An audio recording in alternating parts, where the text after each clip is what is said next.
Colombian officials are questioning a bus driver over the deaths of at least 32 children. They were killed when an overcrowded bus they were on caught fire.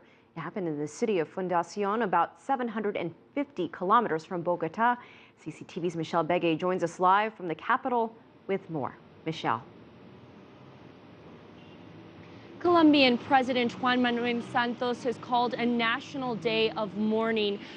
On Sunday, he traveled to this Caribbean town to pay his respects personally to the mostly poor families of the victims. He has a busy schedule right now, as you may well know. On May 25th, we have presidential elections, and he was having his final campaigns on Sunday, but he dropped everything for this national tragedy.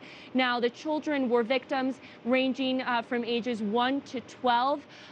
They were leaving Sunday school from an evangelical church, and there is an investigation going on, but what witnesses are saying on the ground is that they saw this bus stranded near the church. The driver got off.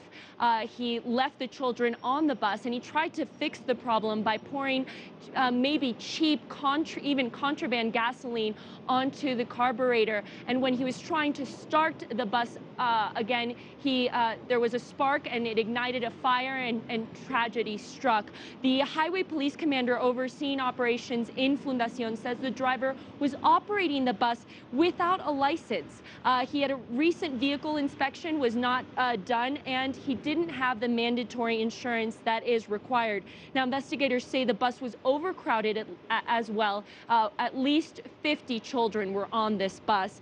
He had done this routine of picking them up earlier that Sunday before with other children. Now, 19 are still in the hospital. Half of them are in critical condition, and unfortunately this Monday, the victims went up to 33 as a 7-year-old boy died in the hospital after complications. He had more than 90% of his body burned. Now, authorities are not saying where they're holding the driver, who's identified as Jaime Gutierrez. They're obviously afraid that he may be harmed by some of the very upset families that are in this very small town of 80,000. And Michelle, what are the implications if this was in fact caused by contraband fuel? Yes, well, contraband fuel is a huge problem in the Colombian towns near the Venezuelan border. Thousands of people each year have injuries from flare-ups from this contraband gasoline. When you drive through these towns, you can see the gasoline in plastic water bottles, milk jugs, and they're sold, they're brought in from Venezuela, where we know there's a lot of cheap gasoline. Essentially, you can fill a tank over there with less than what it would cost to buy a bottle of water. And when you compare this to the $5 a gallon regulated prices in Colombia at the regulated gas stations, well, then you have a black market for gasoline. All right, CCTV's Michelle Begay live in Bogota.